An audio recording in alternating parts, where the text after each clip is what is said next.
what a wee lad I was. 30. Oh, this picture is 30 years ago. This picture is actually 29 years ago. This is my 1991 birthday picture. That's right. Good old JM was actually a kid once. And of course my phone's ringing because it has to be when it's live. Mucker futher. Anyway,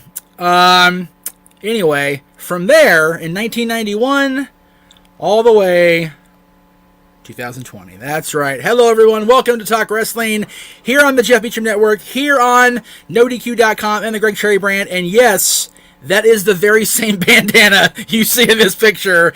It fits. I'm wearing it. I don't give a shit because it's my anniversary, damn it.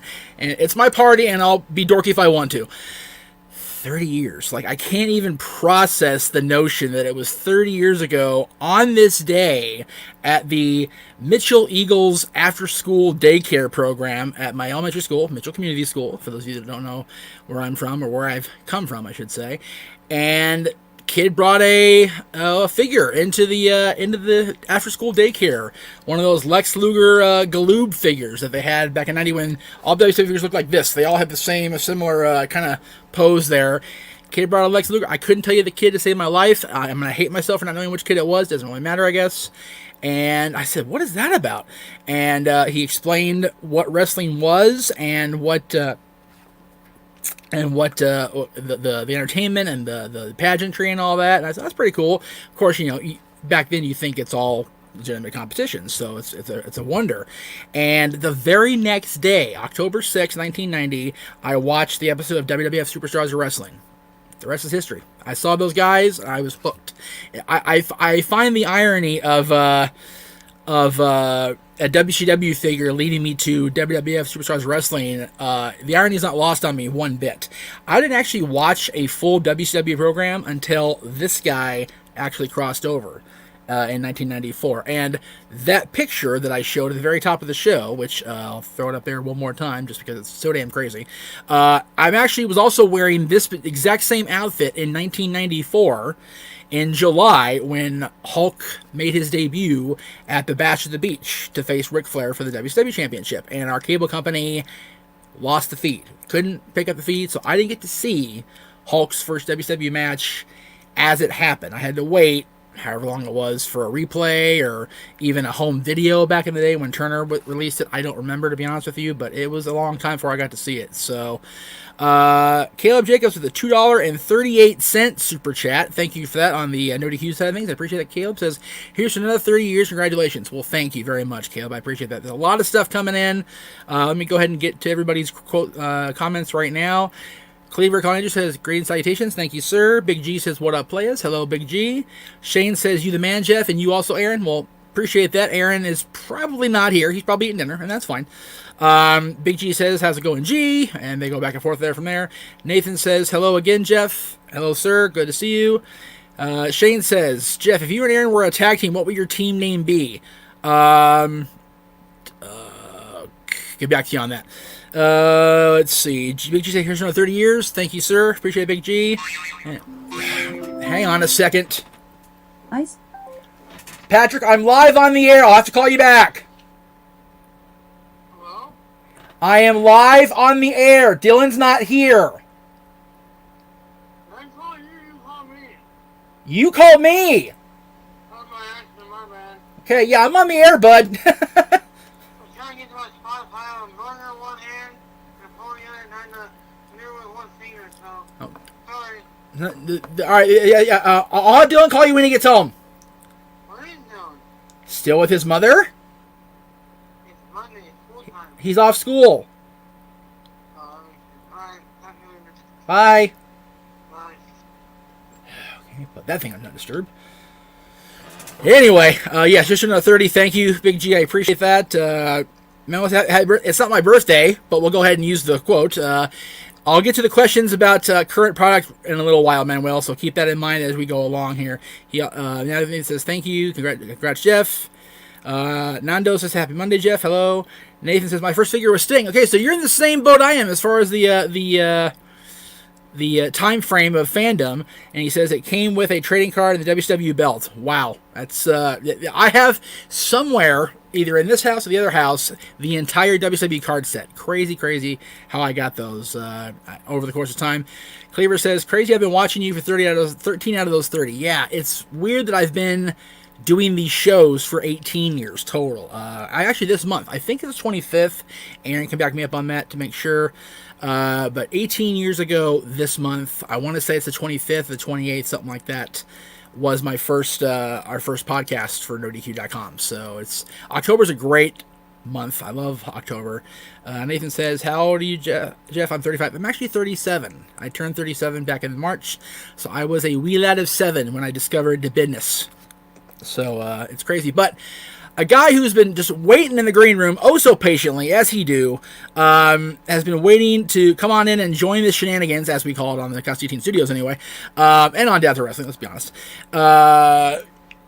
Came into a fandom much later than I did, but is no less a fan than I am, and he's been with me for a good chunk of the ride as far as the podcasting goes. Renegade, what's up, brother? What's going on, sir? Good to see you, my friend. Nice to be seen. Nice to be seen. You know. So it's crazy. Colin mentioned, it's been, he's been watching me for 13 of these 30 years. You've been a fan roughly now for 22 years? No. Give or take. 98. Yeah, give or take a year. Yeah. Yeah, I got into wrestling. So you came in during the... Right, go ahead. It was around SummerSlam in '98. It was leading into the Highway to Hell. Beautiful. That was a hell of a time. The hell of a time to get into the business was during that whole Monday Night Wars Attitude Era time frame, because the business was just exploding at that point. It was just crazy. And for a fan like I was, where I had watched, during the quote-unquote the dark ages, and I loved it. I loved the New Generation era. I loved the early Nitros. I loved all that stuff. I had no idea there was a world outside of the WWF when it came to wrestling until, like I said, Hulk Hogan crossed over. Even though I was aware of Sting and where Ric Flair came from when he came in '91, the real world champion. I knew where he came from, but I wasn't aware of it. You came in. Nitro was still cooking with gas. WWF had already started to overtake them for good, and you've been blessed and cursed to see the very highest of highs and, quite frankly, the very lowest of lows in the wrestling business, for sure. The WCW empire was steadily starting to crumble. Yes. When I started to come in. Crazy. Yeah, it's weird to think about, going back to revisit some of these old pay-per-views, even the ones that I've seen before. Right. In doing the homework that I do for our top 10 lists. Yes. It's just blows my mind sometimes to go back and revisit some of that product, because there's definitely, to take a phrase from the WWE Network, there's definitely hidden gems scattered throughout the dark ages, if you will, of WWF. Yes. Yeah, people really crap on the early '90s / even the late '80s when Hulk was still really prominent. That, as far as the match quality was no so good, and even the I would say really the last peak, if you will, of the WWF in those days was WrestleMania 7, when they had it here in LA, and it was supposed to be the Coliseum, but because of death, threats, starting to slaughter, poor ticket sales, they had to move to the sports arena, and that WrestleMania for me will always be close to my heart, because it's my first ever pay-per-view I ever ordered. But if you look at the fever of the fans that night, they were really on fire. And if you move to the next show, SummerSlam, not so much. So it was starting to decline, for sure. And before you get to I knew you got an answer ready, but I got to throw it up there because I just saw it. Nathan says, my first WWF action figure was Jake the Snake, and the figure came with a rubber python snake, which was a plus. I actually have, again, somewhere in this menagerie of shit, the full-length Rubber Damien that I bought that shit at the freaking house show. I want to say it was the June house show, but it may have been October, because October he was already a heel, so I may not have liked him then. But I've got it somewhere. It scared more than one female of my household over the last 30 years for sure. Good stuff. Anyway, there you go. Gotta love it. But I love the old action figures. I still have some scattered around my house, even though I'm not as into it these days. Right. I've still got some scattered around my house, autographed by the specific superstars, because that was my thing back in the day. Yep. You remember? You saw the hallway when I remember. The shrine, if you will, of all the autographed wrestling figures. Yes. Crazy. I had a big collection. You and I both know about that, and we had to make rent. So it is what it is. But I've got a whole, not in this house, at the other house now waiting for us to return, is my entire bin of what used to be Dylan's figures, but I have learned recently that he has fallen out of love with the business again. So he's kind of doing his own thing and doing the Fortnite thing and the various other things he does as a 12-year-old in 2020. So I guess they kind of just, I mean, I guess it's kind of defaulted to me by default. But Nathan says, I have the WWF ring from 98. I have the WWF ring from 1990. that big blue monstrosity with the cage. Let me be clear. I had the big blue, baby. Oh, yeah. That's right. Oh, my God. Crazy. Big blue. And you know, it's funny. In my house, Big Blue has a completely different meaning. Yes, it does. It's funny. You and I have been involved enough to know that what it takes to build a ring, what it takes to build a steel cage. Big Blue, as much as the guys complain about using it in a match, Big Blue is a bitch to carry. It is. Those Big Blue cages are no joke, man. They are murder on your arms, on your back. It's terrible. So I totally understand the desire to use the mesh cage instead, because damn, those. I believe it. Oh, and you know, and of course, I forgive me if you were there. I don't remember if you would be there. Were you there for Adrenaline when I did the commentary? No. Okay. We had a 6-sided ring, which means we had to put together a 6-sided ring. Those beams and that's because you remember 6-sided ring, you have to evenly distribute the weight throughout the whole ring. Oh my! If I ever get booked again on a show, ever, I will put it in my makeup. No ring building if 6-sided ring, because damn, like. By the time we finished building it, I had to literally go into, it was a rodeo ring. I had to go into the freaking rodeo clowns' showers and just hose off, because I'm going to be on camera with the can. I'm going to be a commentator. I look like I got hit by a truck, and the truck done run me over with a freaking mud pile. It was terrible.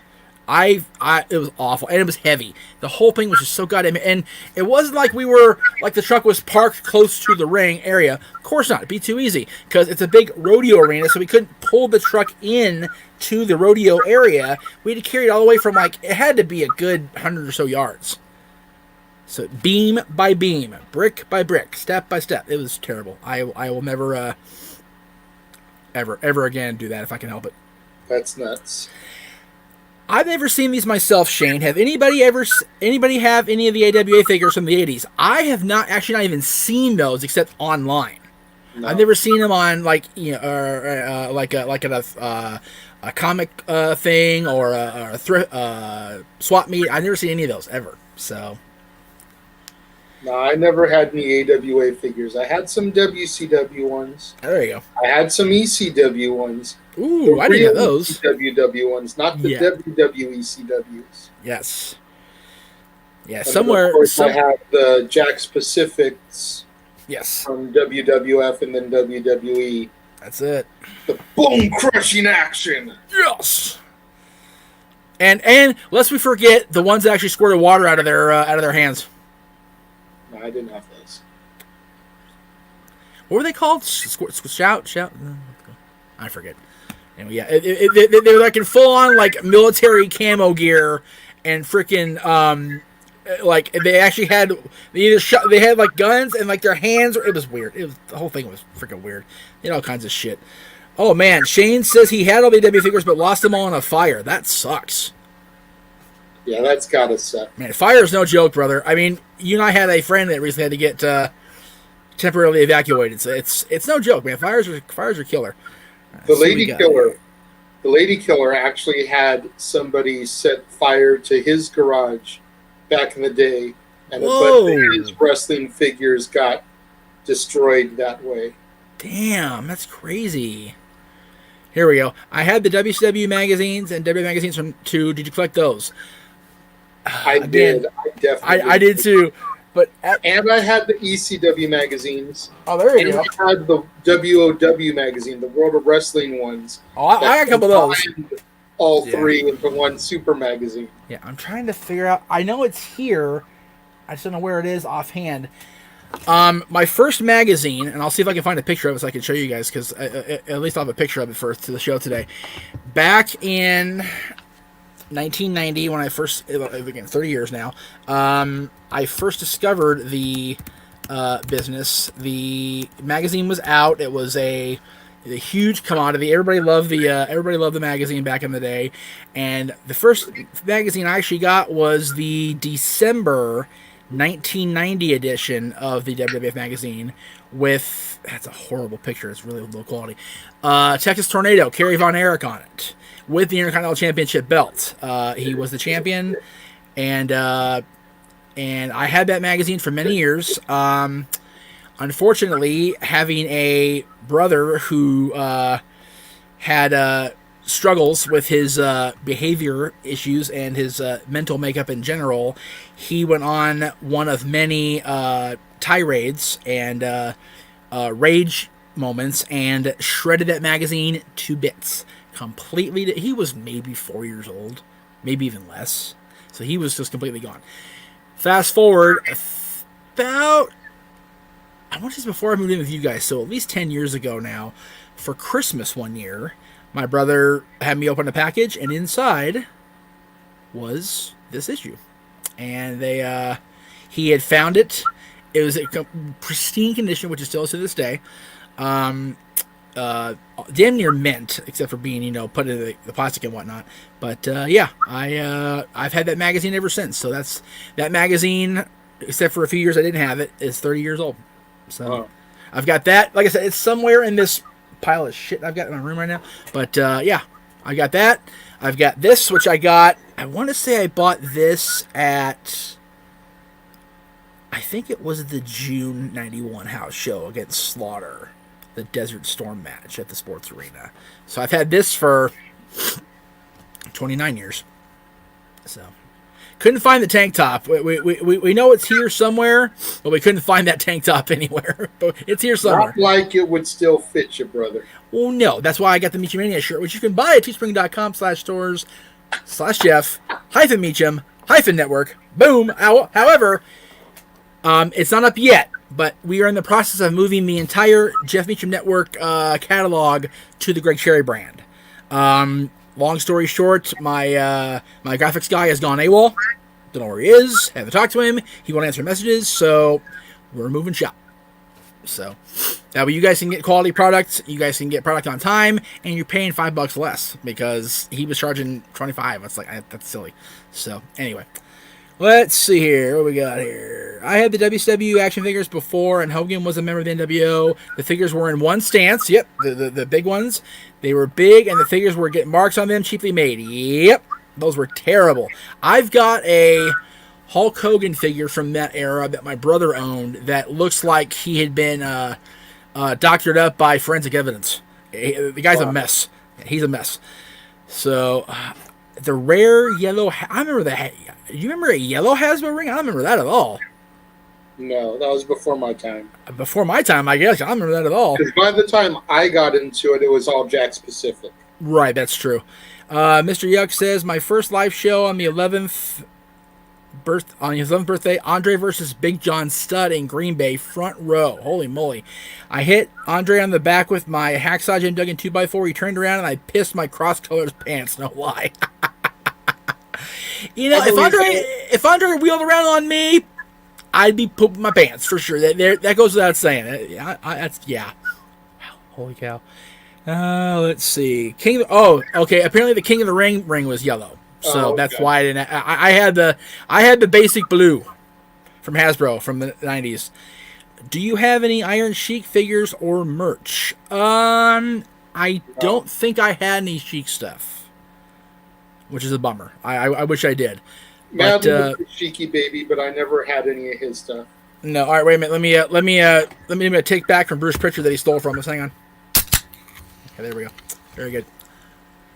See, my main thing, and I know, Jeff, you know this, but for the fans out there watching, my main thing when it came to buying figures was I bought figures for the people that I met. Right. And sometimes I would be lucky enough to know I was going to meet somebody, find one, and I would have them sign the package. Other times I had a display. That's what I was talking about Big Blue earlier. Right. My daughter's mom had made this huge bookcase that I displayed all my wrestling figures on. And that was my Big Blue. Now it houses my movie collection in the garage. Right. But Jeff members, that thing top to bottom was full of loose action figures, organized by the order I met the superstars. Yep. All kinds of loose figures on there. Yeah, not only did he have that, he had a special Piper's Pit themed ring that housed They Who Have Moved On. Like, I was like, damn, I'm looking. Prior to Piper passing, right. Piper was the host of the pit, and everybody in the ring was the frat that had moved on from this plane of existence. Right. So it had like Blue Blazer, it had Davy Boy, it had, the list goes on and on. And Good see, memories. By the time Roddy passed, you had kind of wavered off a little bit from the fandom. Yeah. So I had stopped watching current product. I would say I probably had a 15-year run as an active fan. That's about right. Give you your 2013. That's about right. And and Piper passed, I want to say it was 15? Yes. Weeks, maybe even days after Dusty. So a shitty I'd summer. already been out of the game for a couple of years by then. But man, those were some good memories going out and buying all those figures. Like I said, I had the WCW Toy Biz ones. Oh, wow. Because those were the ones that were more posable. They were supposed to compete with the Jack Pacific. I remember I had the Hardcore Hack Sandman figure from that line. It came with the barbed wire you could wrap around him. Absolutely. And the stick. I saw more than one of those the day he did the signing for us. I had the Stainer figure from that line. There you go. Somewhere, again in the collection here, I don't know if it's here buried or over there buried, is the Toy Biz like 1999 figure of Hogan with the red and yellow back on. His first red and yellow figure in like 3 years. So it was a sought after thing. Did I open it? Of course, because I'm an idiot. But what are you going to do? Okay, here's some really good questions, comments here. Psycho Jet Black, I'll get to your question about better in their prime. Today's just kind of a kickback day. We're not really doing any hardcore question answering today, but if I get to it, I'll get to it. Big G is watching us and Friday the 13th. Which number are you on? Which part are you on, G? I'm way behind. 1 and 4. Those are the best two, in my opinion. 1 and 4. Yeah, well, according to the Godfather, Bruce, 1 through 4 and 6. Anything else is what it is. I definitely echo that statement, having seen them all. Right. Let's see. Iron Claw. You mentioned him earlier, Jay. Look out. Do you collect the Jakks mid-90s Bone Cruncher figures? Any faves? I did for sure. I had a few of them. I wouldn't say they were faves of mine because I definitely liked the more articulate, real scan that they did there when they started with the Titantron series, which I love. The Titantron series started to move on. My favorite Bone Crusher that I had though was the Blue Blazer one. Yes, he was out of the package, but I bought him used. I didn't buy him in package. Right. Because the figure was made, just before everything happened. Right. I've got that figure somewhere. I may have sold it. I don't think I did, though. And I've got the last figure of Owen Hart as Owen Hart in a package with The Rock. Nice. Ironically enough, I got it at my work at Six Flags. It was one of the arcade prizes. Oh, okay. And I went to the boss. I'm like, look, you don't understand right now. Like, this is big for me. Like, what do I need to do to buy this straight off the wall? No games. What do you need from me? He goes, I need this. I'm like, there you go. There it is. And it's still in its case. It's still in the case. A little worn damage. I'm not gonna lie because of the way it was treated at the store, but it's still decent shape. I could probably get it decent if I really wanted to. I don't because I love Owen Hart, but it's still in a place of prominence, waiting to be displayed at the new house in the new studio when we get moved over there. So that'll be up then. I want to say I got my Blue Blazer off of the Lady Killer, who in turn had bought it from 5 Star. Oh, there you go. Redonkulous $75, $80, $100 that RVD store was asking for. Well, in that case, I can understand it because it's Rob and no one had passed, and whatever. But the Eddie figures, come on, Rob, killing me, Smalls. Shane says I have autographs from Tommy Rich, Jerry Lawler, Bill Dundee, Austin Idol. Oh, geez. Well, if we're gonna get autograph land, good lord, just the books alone. Hogan, Joni, Bobby, Mick, every single Mick memoir. Yes, all 5 of them. I think I may have got your copy of Scooter autograph. So if you want that, you can have it. I don't know if I brought that one or not to the last one. I think I did. Anyway, Foley, China, Unfortunately, Bobby. Most of my books got damaged. Ooh, and that are sucks. no longer in great condition. Ugh, that sucks.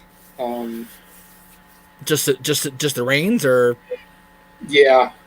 Ugh, okay, bummer. The only book I think I still have signed that's in pristine condition is Regal's. Right. Somewhere I know that Roddy autographed one to Jerry.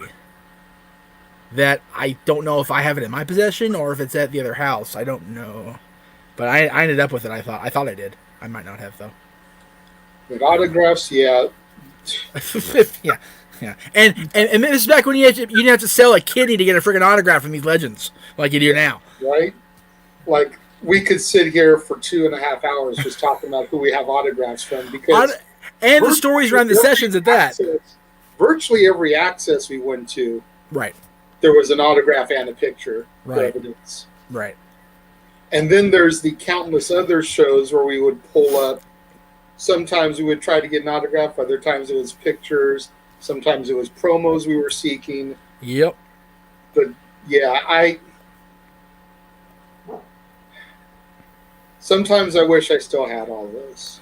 Oh, for sure. I mean, they it's those books are awesome, especially when you know that for the most part they put a lot of themselves into those memoirs, into those books, especially Mick.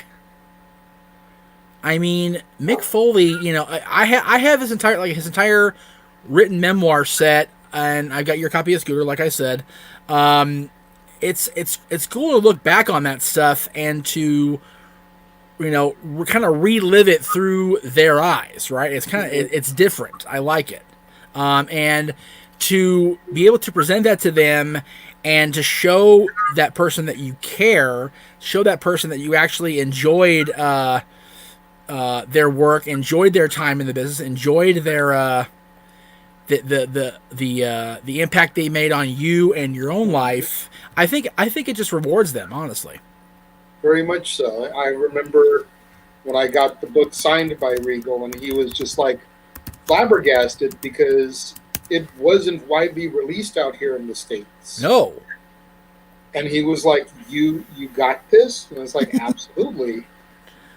And you could just kind of see him go from trying to be hard-nosed, Regal, and stay in character to genuinely smiling and being happy, like somebody bought my book and they want me to sign it. Yeah. Did you ever present him the figure, the rare figure that you had like in a little bitty box by itself? Did you ever see that from your collection? No, I don't think so. Because that would have been something. Because that I'd never even seen that before I moved into your ass ever. Like I was like, what the hell is this shit? Yeah, it was a very rare figure, but very cool. Very cool. I dug it. I wanted so bad to get my hands on the rare Hasbro figure that had Hulk like this, but with the red on. Because that was like a rare, like one of how many print from Hasbro that I never saw. Yeah, I got chaser type thing. Exactly. Got to get my hand on that. Here's a great question. Okay. For each of you, who is the first wrestler you met in person? Okay. I will throw it to you first.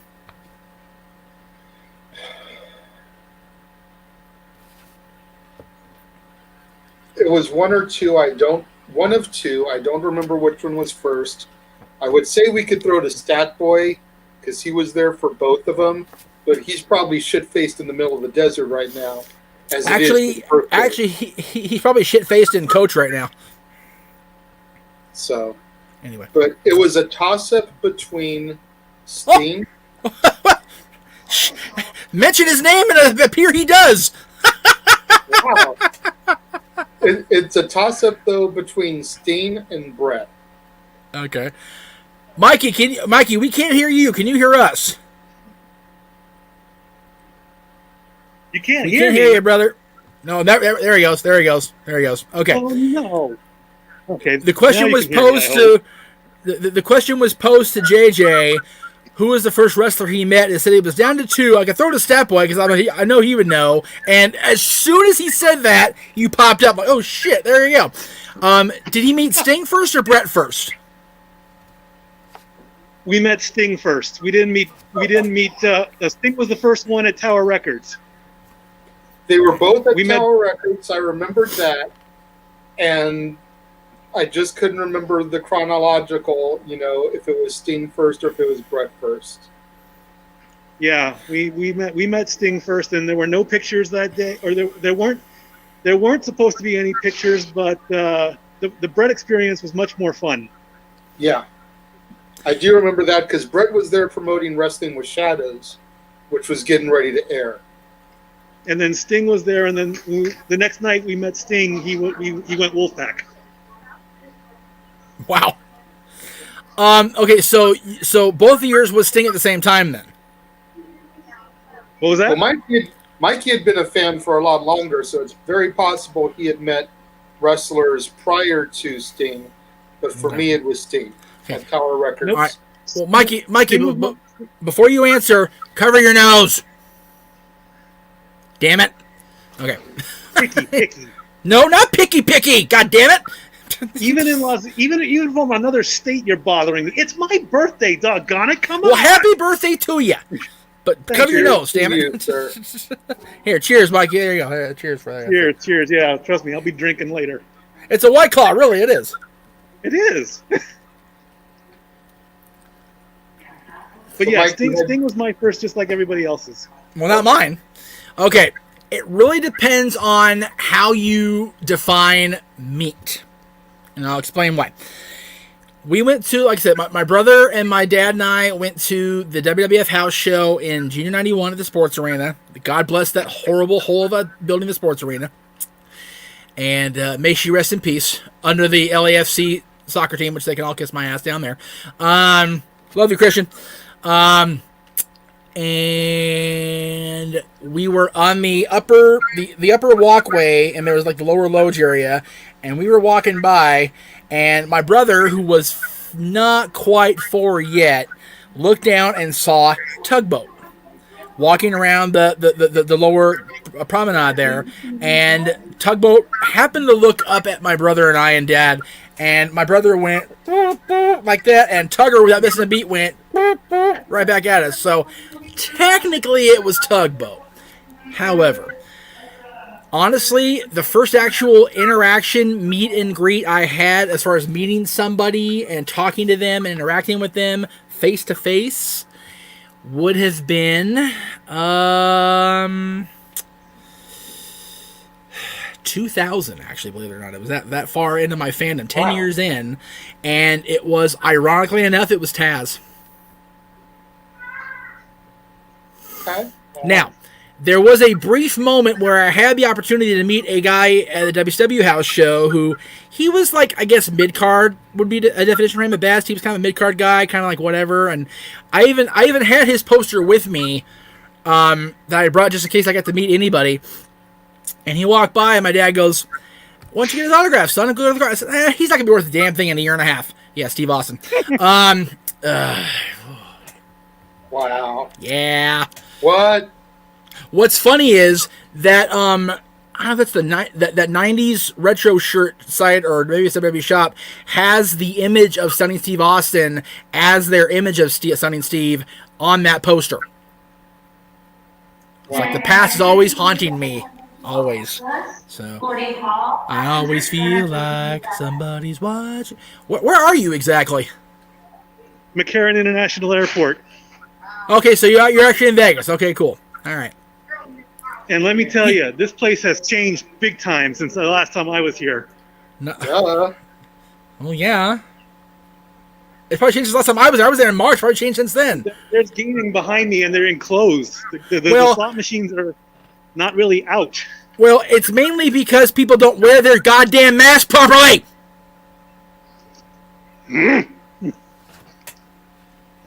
That is why we're stuck in this shit, Mikey. It's not me.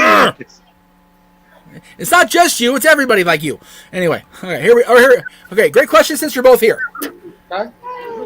What were your top two favorite, or top 2 or 3 superstars or independent stars you have got to meet? And before you answer, let me bring into the room Big Baller G. What up, G? What's up, fellas? What's going on, man? Everybody's here. The birthday boy's here up in Vegas. His face is covered, which is a good thing. You're out in public. That's good. Good job, Mikey. And all right, so I will ask Big G, since he just got here. I'll ask him first, then I'll go around the room here. Your top 2 or 3 superstars or independent stars you have got to meet. Well, I wrote in the comment section, I don't know, you guys haven't gotten to it yet, but it was late for me. When I moved back to Maryland, MCW, the independent scene down there, they would bring in former WWE stars or ECW or TNA. And the first 3 people I met in that day was Jake the Snake Roberts, Devon Dudley, and I believe Caitlyn, if I'm not mistaken. Nice. So, and every time I went down to MCW, they'd bring everybody in. They'd have, there was one show, I think MCW Legends or something like that, and they had brought in Goldberg one time and Sting, and yeah, they have a whole bunch of people that came through, and I've met quite a few.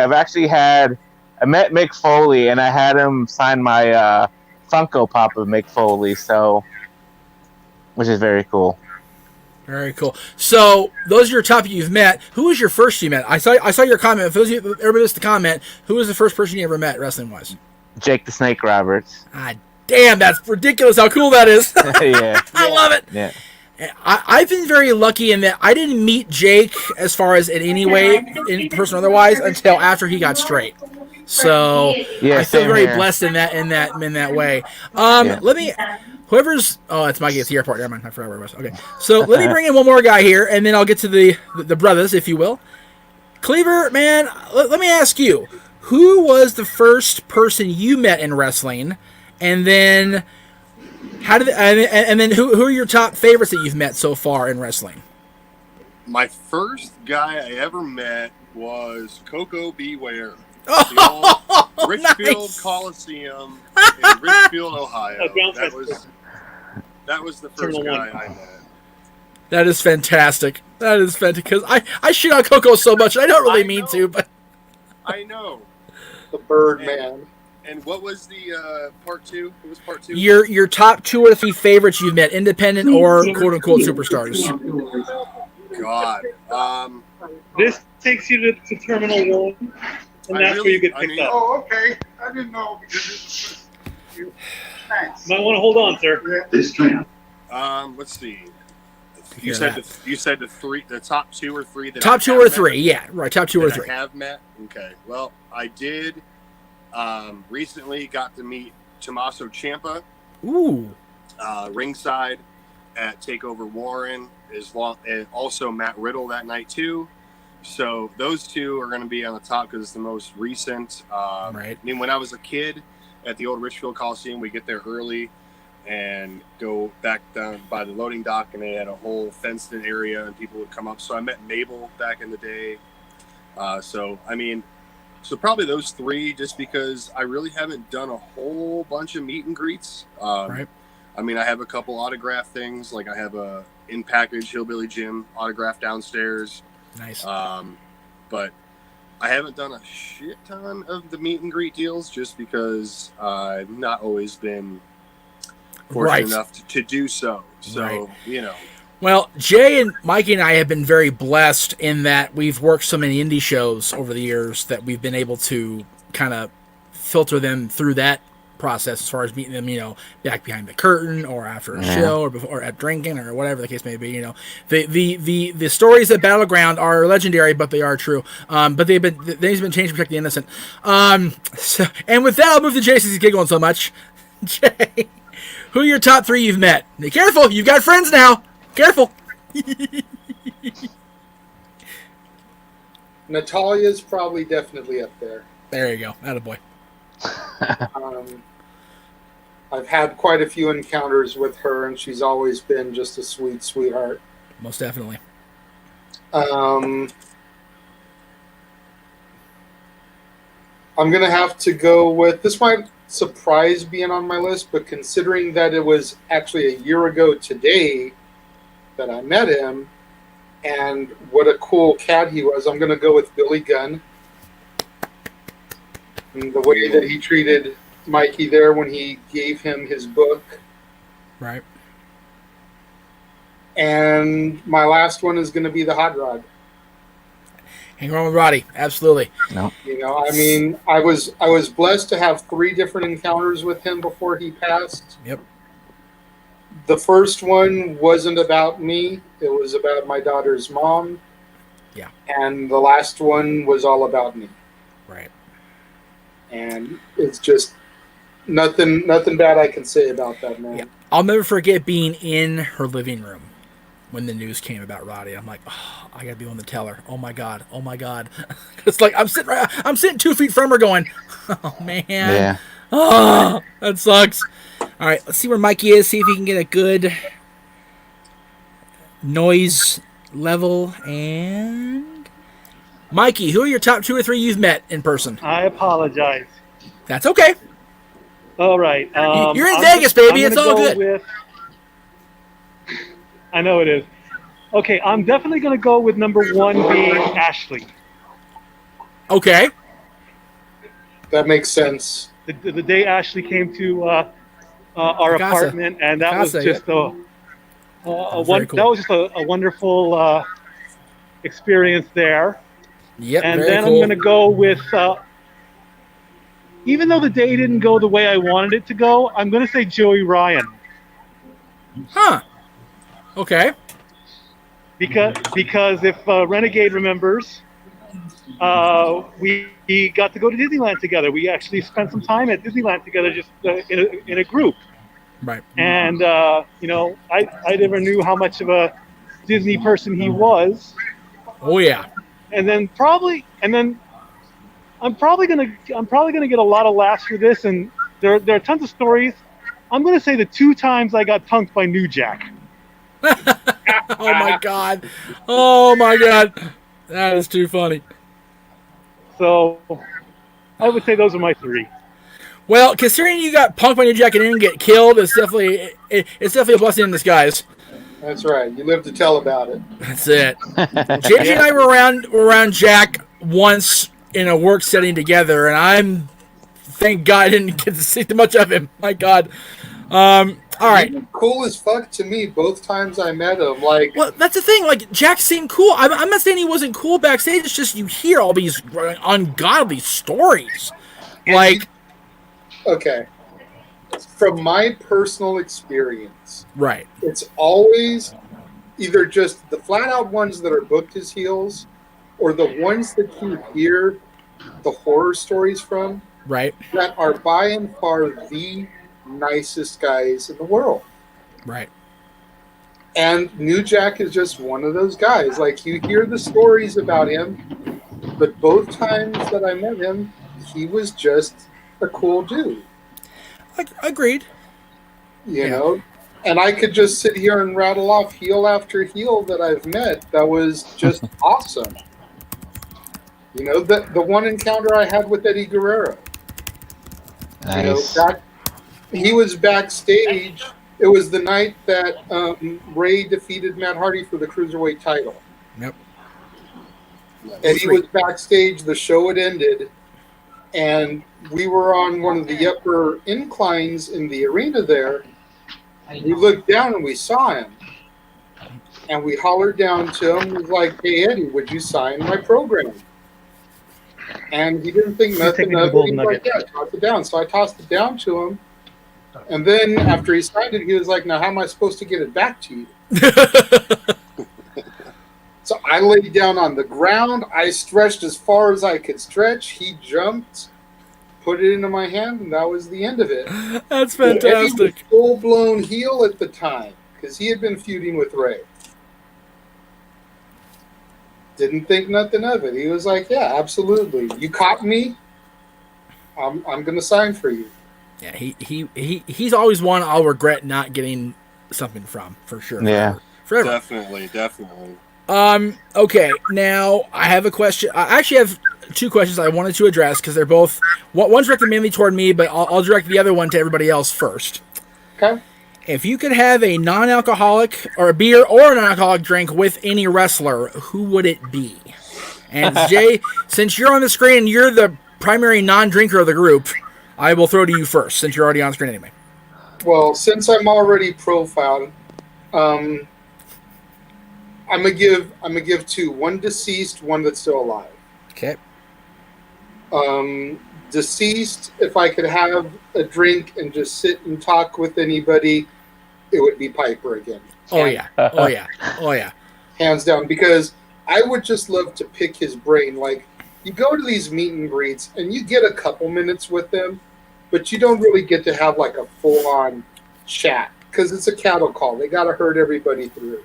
Right. I would love to sit down for a hour with the hot rod and just shoot the shit with him. Right, for sure. Pick his brain. The other one, the living, would be Raven. Nice. Same thing. I'd just love to sit down and pick his brain about the business. Right. You figure, he's been from WCW to ECW to WWE to TNA, Ring of Honor, and I'd just love to sit there and get inside his brain. I don't know if I'd ever be able to get back out, but I'd love to try to make that trip. Yeah. Nice, man. 2 guys walk in, 1 stumbles out. So, what about you, Colin? Who would you have to drink with? Anybody? Well, I'm gonna go same format. One living, one dead. Okay. And in honor of it actually being 23 years ago today that he passed away, my fellow Ohioan Brian Pillman would be wow, God, that's right. Would be my number 1 for deceased. It was between him and Owen, but I mean, if I could sit down with Brian, I'm sure I can get to know Owen just as well. Right. But Right. and then if I have to go living, I'm gonna go with the Undertaker because Yes. that is the one guy. I'm 32 years old. I got into wrestling in like late '91, early '92, from like what I remember and seeing pictures and stuff like that. But he's been that one guy that's always been around for the most part. Like 90% of the time, he's been there. You know what I mean? He's not like Steve Austin, who hasn't been seen since March 16th or whatever. It's not like The Rock. It's not like all these guys that we've watched growing up, because we're all in our 30s. And definitely Taker, because man, if I could just have a half an hour of that dude's time. Yeah.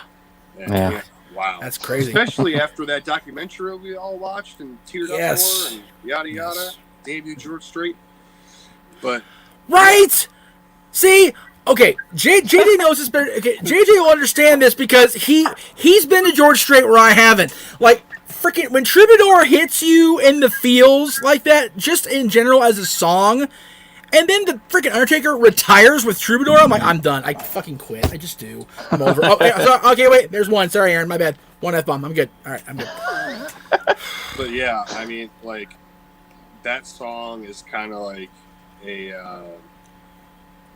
made its way into my playlist since I watched the documentary. It's weird. Like, I have like this set playlist that I listen to on my way to work. Mm-hmm. And it's only like 5 songs because I only have an 11-minute drive to work. So, right.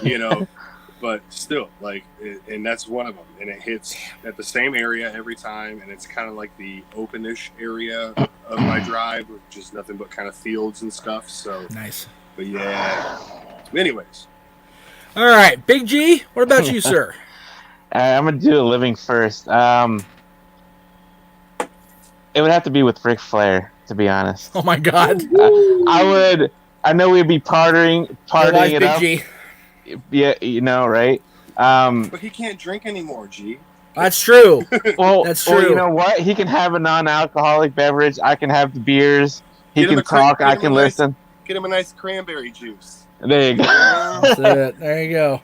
And then for deceased, oh, man, it would have to be Eddie.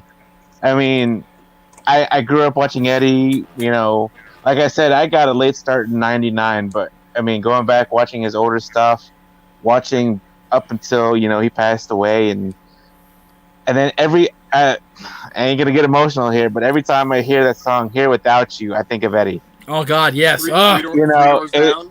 Yeah, 3 Doors Down. I can't hear that damn song. I can't. Yeah. And the thing is, I've lived in El Paso, Texas, and I've driven by that mural that they had of Eddie. Oh, my God, dude. Yeah. That's crazy. It hits hard every time I think about it, or Trust me, I know. Yeah. So I mean, drinking with Eddie would just be awesome, Drinking shots of tequila and all that other stuff. There you go. Jay, you had your hand up? Here Without You definitely hit the soul. But for me, the moment that it all became real was when Hurt hit on the Raw episode. Oh. Yeah.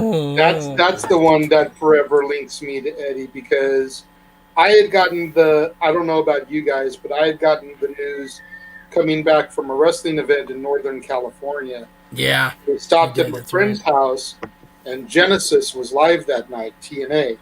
Yeah. And it was the night that Christian debuted, and the Dudleys even did a thing. They had Eddie on their tape or whatever.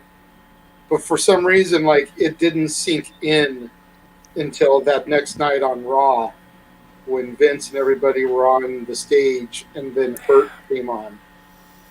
Johnny Cash, that's brutal. I fell apart. Yeah, I bet. Yes, sir. So, since G brought it up, that Here Without You by 3 Doors Down, yesterday, 7 years ago, my best friend passed away in a tragic accident.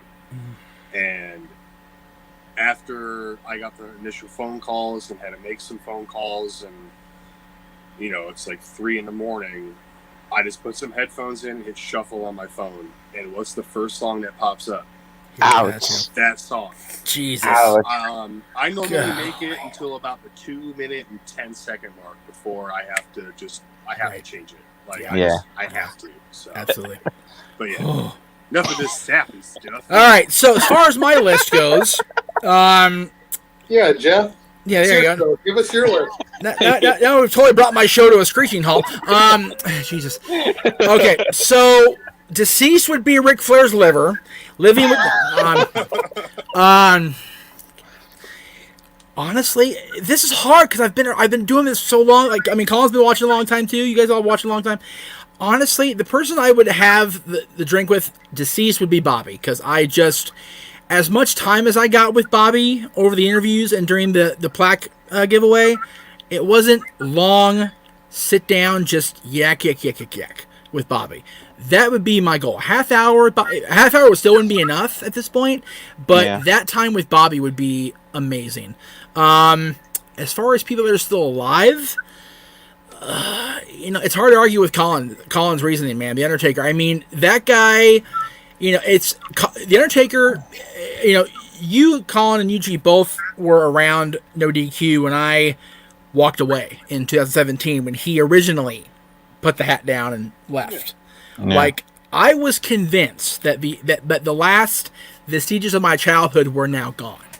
Because everybody was retired, everybody was doing their own thing.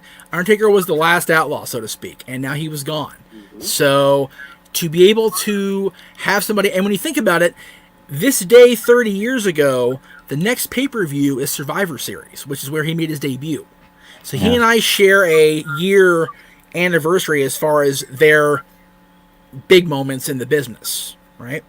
So for me to be able to sit down with him for a half hour or an hour of drinks, whatever, would be just fantastic. And now that he's got his signal back squared away, I'm going to go ahead and throw this question too, if we can get him in here. Stat boy. Mikey, if you could have a beer or an alcoholic drink with any wrestler, who would it be? Dead or alive or both?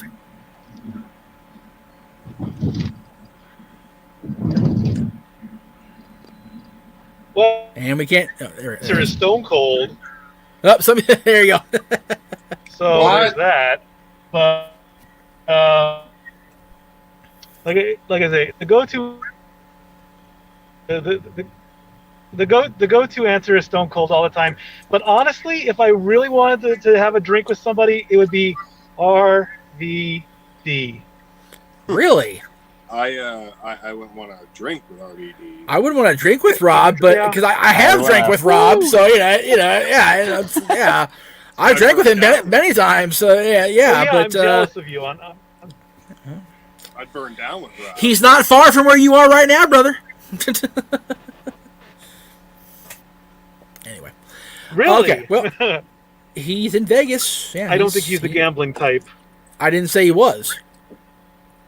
He lives out there, dude. He lives out there now, man. He's been out there for a couple years now. Oh. I'm so jealous that you guys are all like friends and shit with RVD and stuff. Hey, you know what, Colin? I tell you, man. Honest to God, it took a lot of effort. It took a lot of finagling to get into the door of the comic book store, and then to establish the rapport. And honestly, I happened upon his phone number on a weird chance luck, and I called the number, and it was really him. He goes, dude, come on down to the store, you can do whatever you want. We interviewed him the first time when he was still rehabbing the knee back in 2005. So we've just kind of been going from there. I mean, here we are 15 years later, and we're still cooking with gas. So yeah, there but you go. You're in California. I'm like on the ass crack of Lake Erie in Ohio. I mean, we got some cool things come out of Cleveland wrestling wise, but y'all beat the Cowboys yesterday. We did beat the Cowboys yesterday, but you are in California and I am in Ohio. Yes. So I mean, hey, what's for tomorrow? And, name really one good thing about Ohio? Cincinnati.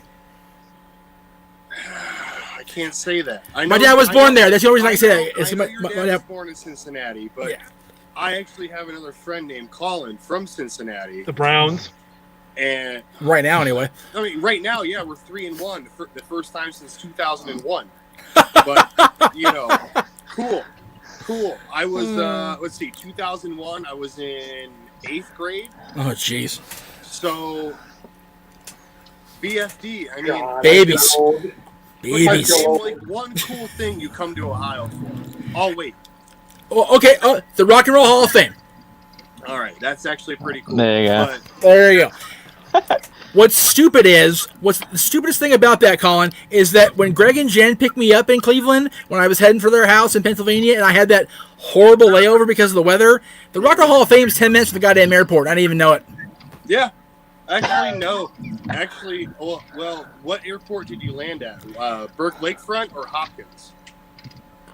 Whichever one is closer to the... I forget what the name of it. Because Burke Lakefront is closer. It's a smaller airport. Mhm. Hopkins is actually another like 30 minutes on the other side. Put it this way. I could walk outside, look down the street, and there it was. All right, so you were at you were at Lakefront. Yeah. And it's like, if I known I'd... Because see, the thing is, the weather was so shitty, we got grounded, so they were going to drive from where they were in Pennsylvania to come get me. We figured an hour at most. 4 hours later, they arrived. Like, shit, I got in the Hall of Fame twice. No, geographically, from like where I did, from like where Greg lives to here is it's definitely a couple hour drive because from where I'm at to Cleveland Hopkins Airport is an hour and 10 minutes. Which is nothing really. Like if I get on the freeway, if I go left, I'm in Erie, Pennsylvania in an hour. Yeah. If I go right, I'm in Cleveland, Ohio. So I'm right smack dab in the middle. But yeah, the original plan for me when we went back there in 2013 was to go from L.A. to Cleveland to Erie. The plane from Cleveland to Erie got grounded because the weather was so shitty in Erie. Oh yeah. So what time of the year was this? This is January because I'm a fucking idiot. Oh yeah. Oh yeah. Sorry. Yeah. Dumbass. That's the worst time of the year, dude. Like Yeah, it is. Bad. Like going to Vegas in July. Right, or yeah. God. Last week it was not a cloud in the sky. Or June 27th. 80s, Yeah. and this Close week enough. it's mid 50s and rain. Yeah, It's 54 degrees out right now. Like the weather in general the last few years everywhere has been batshit. So, but anyway, the really bad part was because I didn't board that plane in Cleveland to go to Erie. I thought my flight had been whatever, it was just wiped, whatever. I didn't technically cancel the flight. They canceled it for me, which means you guys know where I am. I just passed a little white wedding chapel. Nice, fantastic. 100 and stuff. 100 and stuff, baby. So then, what the really funny part is, when I went to go back from Erie, they dropped me off and they left, and my plane I was on the manifest. Oh shit. And I've been to the Erie airport. That is the smallest airport. It's like this big. It's literally like a size of a Monopoly space. Yeah, it is like the freaking the Ron White bit. We're here at the Erie Airport Tire Care Center hair salon here, and the fuck, Jesus. And then houses that are bigger. seriously, freaking Matchbox covers I got smaller and bigger than that Walmart shit. parking lots are bigger. No, for real though, terrible. Oh my God. Testify, that's it. So, instead of the planned route to go back from Erie to Cleveland to L.A., they had to put me on a flight from from Erie to Detroit to L.A., which, granted, much bigger. Well, yeah, I know, but much bigger airport, so I'm not worried about going to Detroit. The thing is, my flight that landed at the Detroit airport was here. My flight to L.A. was here. And I've got maybe 45 minutes. I've been there. Oh my God. But by the grace of God, my dad had my Kings Championship ring waiting for me at LAX when I got there. So I gotta get my ring. So I got my ring and everything was good. Hey, at least it wasn't Denver, because Denver is like no. You cross a time zone. I swear to God. Yeah, we laid over in Denver either on the way to or on the way from. In 2008, when Dad and I went to Orlando for WrestleMania and Disney World that year, 2008. So we were, I think it was either one way or even both ways. Barely there for a minute. We didn't really get to experience the shittiness that was the airport. So we got lucky, I guess. I was in Denver this year when I was going back to Missouri, and thankfully my flights worked out far apart. Right. Yeah. Not too often. Here we go. I like this question from D. Ross. It's a good question, and I'll go ahead and, since Brian was brought up. If Brian had never left WCW, would Kevin Sullivan and Chris Benoit ever feuded? It's a pretty good question for a milestone moment in history. I don't know. I mean, without Brian to feud with Kevin, you really can't put him with Mongo once Brian went to as a replacement. So you almost have to go to Chris because he's the most intense, and nobody's gonna buy Arn or Rick or Mongo hooking up with Nancy. So I guess not, right? I mean, It's an interesting dynamic. yeah, it is definitely is a very interesting question. So hats Yes. off to you, D. Ross, too. But Yes, sir.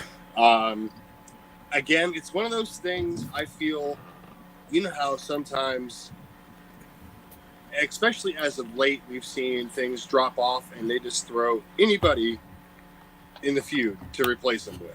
You know what I mean? Yeah. Like we had this big ass COVID outbreak in NXT. And next thing you know, Kyle O'Reilly fought for the NXT title last night. I'm not taking anything away from Kyle O'Reilly, but his status on the card. Right. That's what I'm talking about. So, Right. I mean, granted, yes, they could have replaced him with somebody. They could have, what if Benoit was never in the Four Horsemen to begin with? What if it was somebody else? So, I mean, that is a kind of catch-22 question in my mind, but I do respect it. And if I had to give an answer, I would say no. All right. Well, Colin, a follow-up with you from an earlier question, and this is an interesting comment that I just saw here. Isn't the Pro Football Hall of Fame in Ohio? I believe it's in Akron, Ohio. Yeah, it is. But There you go. I am not a huge football guy. Never Right. was. So in my high school, like I've always been a musician. It's always come natural to me, and I would like playing drums more than anything. I was open to playing football if I could do both, but my director would be like, "Yeah, you have to play like the lowest grade instrument possible," and I'm like, "Nah, I'm not doing that." I am the white Nick Cannon from Drumline. I can't read a sheet, lick anything of sheet music, but if I listen to it once or twice, I'll play it better than anybody else, and I can ad-lib like an MFer. But I always wanted to play football, and if I would have been able to play, because I'm 6'3", 225 pounds. I'm pretty sure I can mess somebody up pretty decently if it would have been given to me. Right. But yeah, it is in Akron, Ohio. So There you go. Akron, I believe, is the home of one of our former No DQ contributors too. So therefore, for what that's worth. So, Akron. has anybody in here besides me met Hogan? No. No. Okay. Because there's about when I met Hulk. I there's met about- Nick. You met Nick, yeah. Because there's a question about meeting Hulk for the first time, and I'm the only one that can answer that. So I'll go ahead and leave that. I'll leave that one for later when I wrap the show up. Here's a good one. Now, you don't have to answer if you don't want to. That's fine, because there's a lot of stuff, people I wouldn't want to ruffle feathers. Ironclaw 30 says, "Who was the biggest wrestling jerk you ever met?" And I'll since you're on screen, Colin, I'll go and ask you first, or I can move on to somebody else and let you think about it.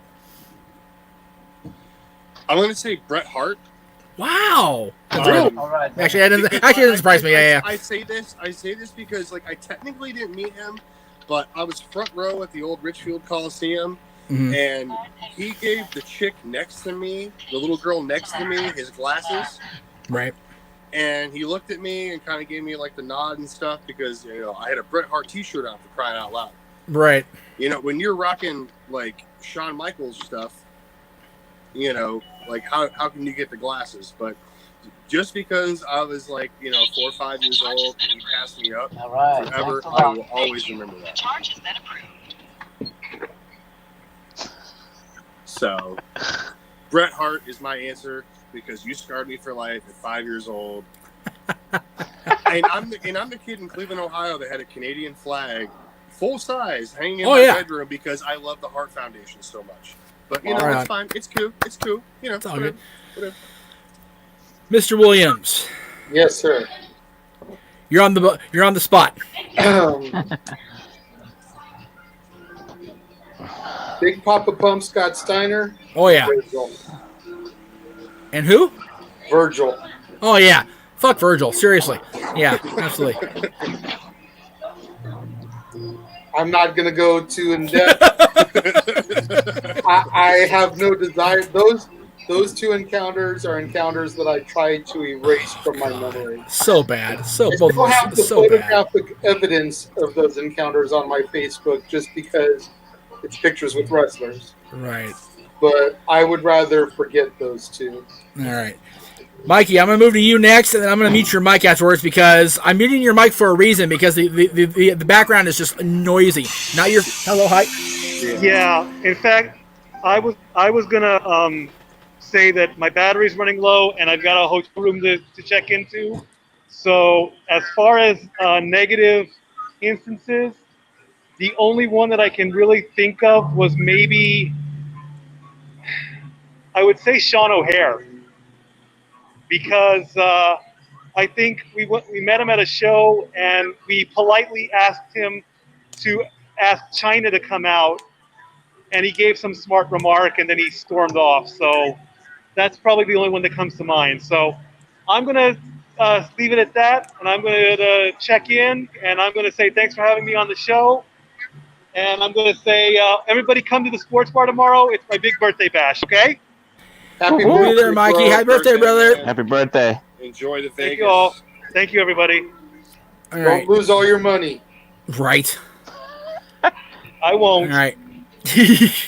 Big G, I'm going to throw to you, and then I'll go unlock the front door for Dylan. So go ahead and do your thing, brother. Honestly, I haven't met anybody who's been a jerk to me yet, so I don't know. There really hasn't been anybody. You're lucky. Who's You're the lucky. coolest person you met then? The coolest person, man, I think Lita. I've met Lita. Because like I know you're in kind of an area where things come through a lot. Yeah. Well, like I right? said, when I was down in Maryland, MCW, when they had their shows, people would come in and stuff like that.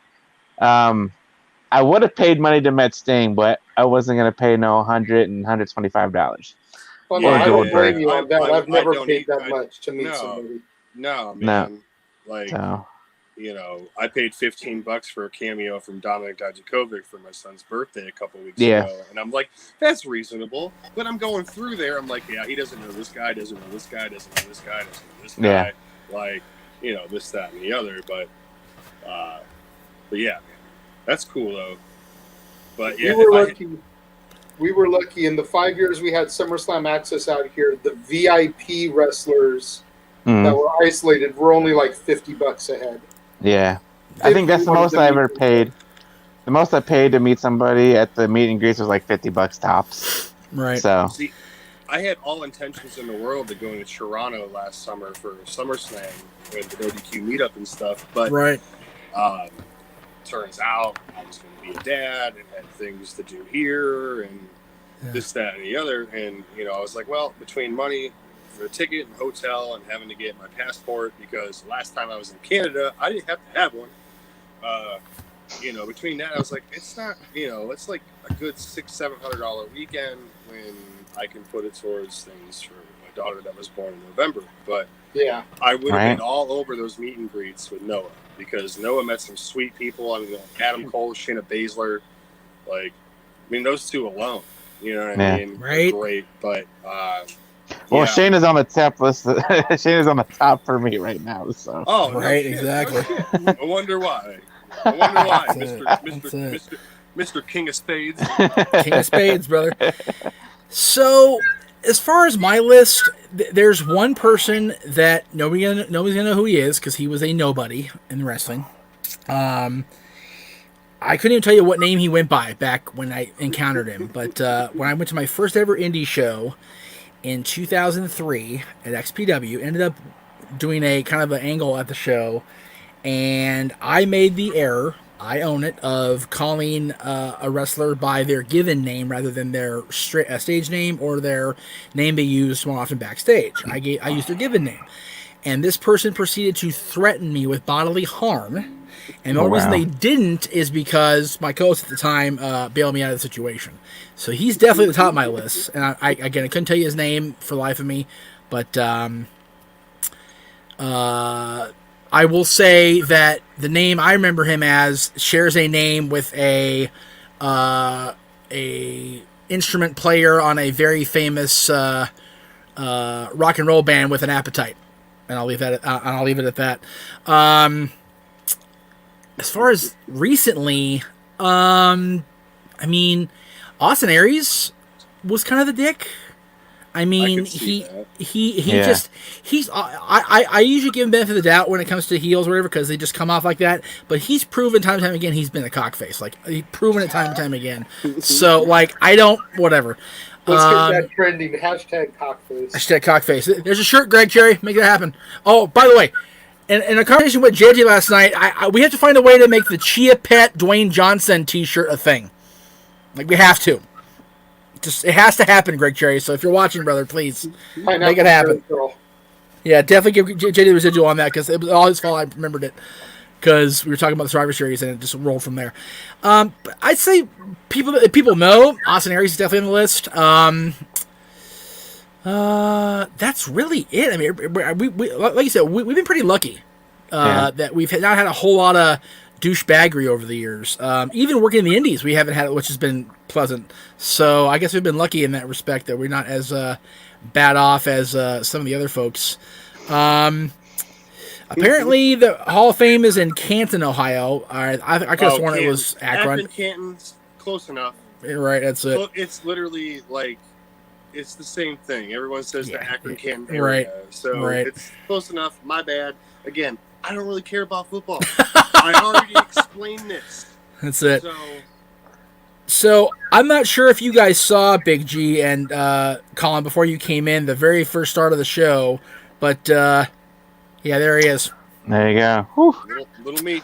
Little Meech, brother. That's Yeah. it. Look at that head of hair. Shut up. know, right? Like, Shut up. You got bags, bro. Like they're swooping. It's awful. It's awful. Same bandana though. Same do-rag. You got same do-rag. So there you go. There you go. It still fits, damn it. Even though I got a fat head now. That means either that do-rag was very big, or your head didn't grow very much as you were a child. One of the two. I've always had a big head. That's a Bob Backlund Triple H moment. You have to get it kind of go. Anyway, I understood that reference. So okay. Random question, but I'll go ahead and throw it out there for everybody.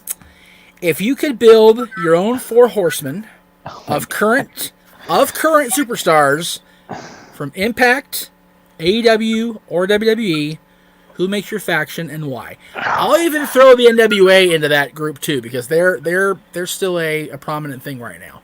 So. Well, shit. I mean, we'll come back to that one. Everybody can use a doodle pad and come back to it later. Seriously, because like you guys got to remember, I'm not that up to date on the current product. True. I don't know Very true. who's where. Very true. All right. Well, let's see. Trying to think of one that we can all answer that'll make sense, I guess. Oh, I'm gonna try to do some work on this one though. Go for it. Shane Pinson says, as far as having a drink with somebody, it'd be David Von Erich. That's actually nobody ever said David Von Erich. Nobody said the Von Erichs. I'm surprised because the Von Erichs are pretty popular. Even back it up. The boy is home. There you go. So, all right. Nando says, I met Jamie Noble leaving the Barclays after SummerSlam in Brooklyn, the most recent one. As I was walking to my car with my son, we saw Jamie and we spoke for a few seconds. Jamie Noble's cool people, man. We met him. JJ and I met him for sure out here when he came out to do PWG. He was the Ring of Honor champion. I think he wrestled AJ Styles, if I remember correctly, at that show. James Gibson. Yeah, James Gibson. Yeah, so he was really cool. It was awesome he was really nice. Let's see. Vinny says my top three are Tommy Rich, Bullet Bob, and Ramo. We know what part of the country Vinny's from, don't we? The only one of those that I've met is Animal, and he was cool. Yeah, I spoke with Animal a couple times on the phone trying to get an interview together. It never happened, unfortunately. So, hi, bud. Hi. Everything okay? Yeah. Okay. I'm about to see my little cousin. Cool. I'll be out in a few. Okay. All right. All right, everybody's home, all is well. Let's see. Let's see. Mr. Yuck's top is Howard Finkel after the King of the Ring in 96 and Nash outside the Marriott after the Clash of the Champions 96. Wow, that was a busy 96 for you, brother. Nice, man. That's a Cool. cool stack right there. Let's see. Manuel says Macho Man. Oh, that would have cool Macho. I met him over the phone for an interview. Miz, who we've met a few times, JJ and I especially, and Terry Funk, who I met over the phone too, doing an interview. So Cool. Miz ironically, is very underrated as a person. He is very chill. Terry or Miz? Miz. Miz is super chill. I've Like been you to would Mrs. never Dad's expect Mr. that. Hero. What's that? What's that, Colin? I've been to Mrs. Dad's Mr. Heroes that he owns in Cleveland. Oh, nice. He wasn't there. George wasn't there. Right. Figures. Beggars, right? Yeah, Miz. I see Miz a lot at the UPW shows when he worked them, and then when he came back for Access, I want to say it was either 13 or 14. He came back as the Intercontinental Champion, and he had the white strap Intercontinental title. Yeah. And I walked up to him on this big, huge stage we're doing pictures on, right? And I walked up to him and I said, "We miss you, UPW. We miss you, UPW days, brother." He goes, "You know what? Honestly, dude, so do I." Click, take the picture. Nice. I can't find that picture of me with the IC on my shoulder to this day. I don't know where the hell it is. I don't know if Jay just got on his Facebook or whatever, but I can't find it. It's driving me nuts. But that was really cool. Terry, funny. Terry, we got up so early, it was before breakfast Texas time. Oh, wow. Because he said, once Vicky calls me in for breakfast, the interview's over. I said, okay. So we were up. My co-host and I, we had to be up at like 4 o'clock in the morning out here. It was crazy. And we did the interview straight through. The meal bell rang, and that was it. Nice. It's crazy. And then Macho, I've told the story 100 times on this channel. Macho, to this day, is the one wrestler that contacted this house that made my mother mark out. She doesn't ever... When Randy Savage's voice came over our screen on the answering machine, she lost her damn mind. It was so funny.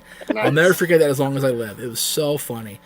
Ironically, Scott Steiner comes up in the top 3, which is funny. Shane's top 3 that he's met is DDP, Scott, and Bagwell. Were you with me when I met Bagwell in person, Jay? No, I've never met Buff. Okay. You know what?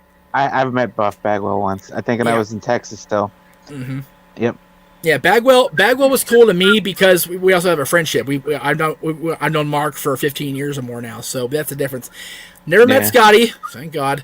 Dallas, we actually had Dad's promo out of Dallas back in 11. He cut a promo for Dad's Wrestling, so we'll have to use that once we get we'll have to recontact him once we get the show up and running on Fridays for sure every week, or every other week as it is. So, because we went to Frankenstein's and he cut a great promo. He cut one for us that day, and I think Kazarni did, but it ended up being shitty, so we didn't use it. Yeah. I think there was one other person that day. I don't remember who it was now. Mick was going to, but he didn't want to piss Vince off. Same with Molina. He didn't want to piss off management, so he didn't want to touch it. So that was kind of cool. Cleaver, Bishop makes a good point. The best meet and greets are the ones that aren't paid for. I would agree, man. The randomness is awesome. Yeah. So, I mean, so when I met Ciampa and Riddle, right. My stepson bought me tickets to NXT Warren for Christmas because it was January 11th. And when we got there, we went to our assigned seats, which were $30 tickets, $25 tickets each. Right. And this guy comes up and asks if we wanted to sit closer and hands me an envelope. And I walk up to someone who worked there and handed it to him. And they escorted us to the heel corner front row. Wow. Free tickets, free front row tickets. Nice. And, Nice. So when Ciampa came down and, after the match, because him and Dijakovic teamed against Balor and Priest. And I kept calling Priest Punishment Martinez the whole time, and he kept looking at me like all mad and shit. It was fun. But That's afterwards, Ciampa came around, and I got a picture with him. But when Matt Riddle came down, I pulled my phone out so fast I stumbled when he came near Donovan.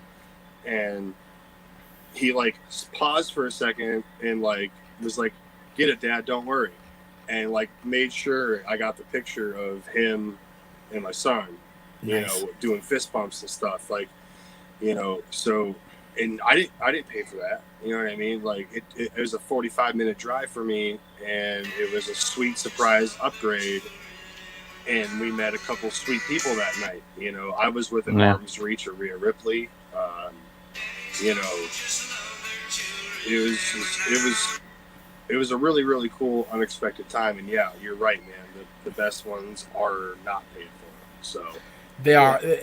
Again, it's just the randomness of running into people is what makes it what makes it cool. But with that, I need to bow out. I'm losing daylight out here. I see that, yes, sir. So I'm gonna Dylan, come on in here. Yeah, I'm gonna go spend some time with my baby before I gotta put her down for bed. Absolutely, and stuff. right. So, Absolutely. I'll hang out in the chat, but yeah, you guys Appreciate take that. it easy. Colin, thank you for being on, man. I appreciate you being on this whole time. I really appreciate it very much. Hey, no Nice problem. meeting you, man. Nice meeting you too, buddy. Go ahead and check out my review of NXT TakeOver 31 on my channel whenever everything is done tonight or whenever you get around to it. So take it easy, guys. Have a good one. Thank you, Colin. Bye. All right, we got one more guest that wanted to come in and say hello. So let me just make it like that. Come on in. Shaking, brother. Okay, remember you can't hear them, but they can hear you. Okay. I can reach from there. Right, but I'm talking about when Uncle Jay and Big G talk. Oh, well, then why don't you make it so I can hear them? Because I don't have enough headset equipment yet. I'm working on that. Oh, okay. It doesn't work that way. Get out of here! If you're gonna be on doing that shit, get out of here. What's up, Julian? Uncle Jay says, "What's up, Yubian?" Not much. Okay. Well, I got to see my new cousin, and That's Caitlin cool. went goth, so. Well, what else is new? No, she went emo, Right.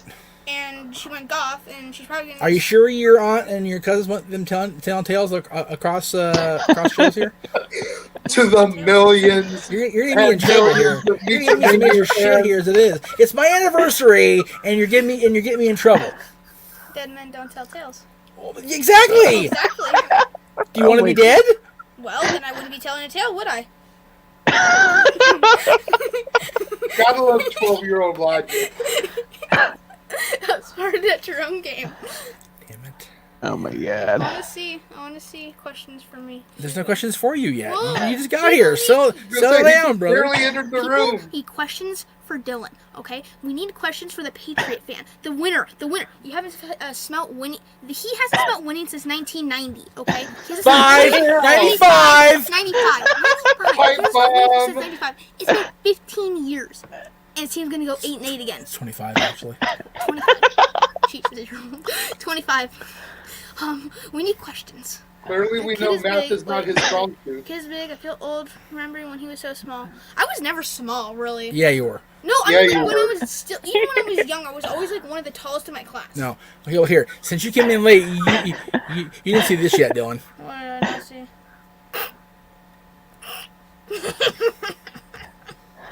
That's my 9th birthday or whatever it is. Your birthday. Oh, That's what we're celebrating. Today's the 30th anniversary of me becoming a fan. 30th anniversary? Yep. Wow. And you were how old? 7. Wow. Yeah. Almost 39. Yeah. I'll say that to her face. I've said it to her face. That's right. She's almost 40. Ha And, ha. and you know what? You know what will make you feel old? Caitlin next year can be eligible to get her license. I know. Wow. Trust me. Did you watch that show I told you to watch?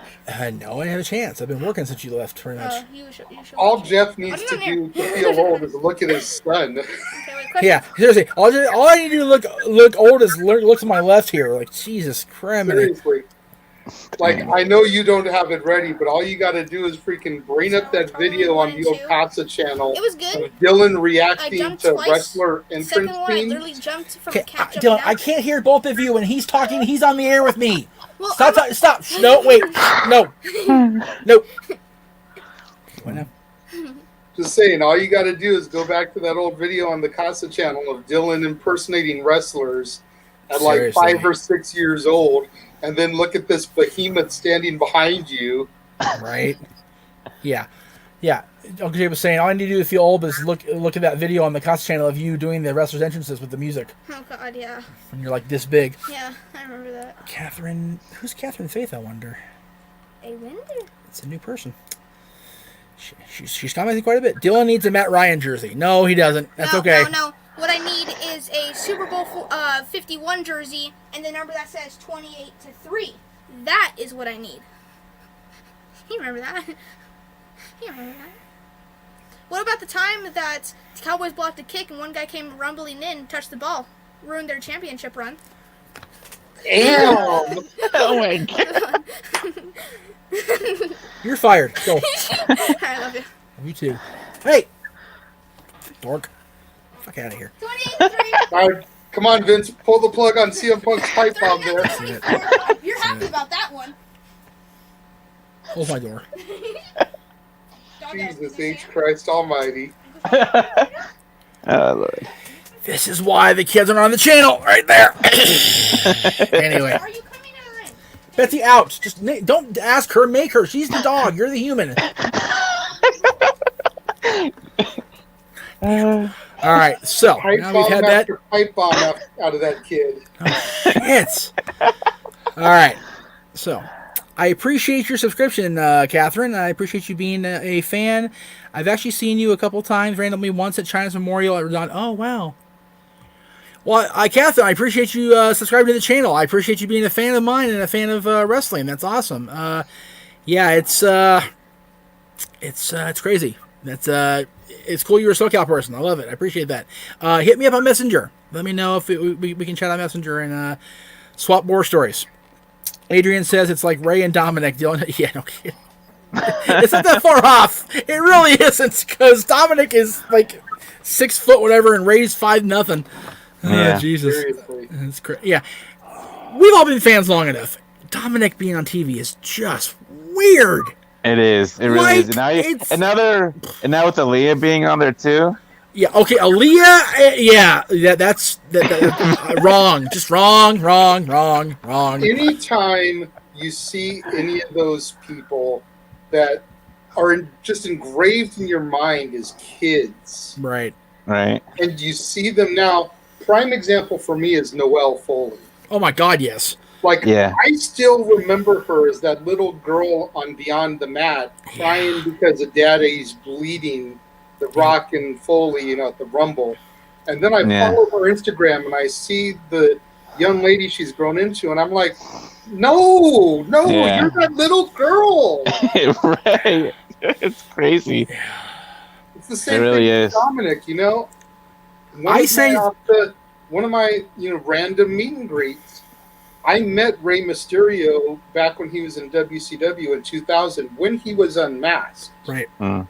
He came out to the Long Beach Arena after the show, and his wife and Dominic, who couldn't have been more than like 2 or 3 at the time, Yeah, easily. Oh was wow. like 2 rows in front of me.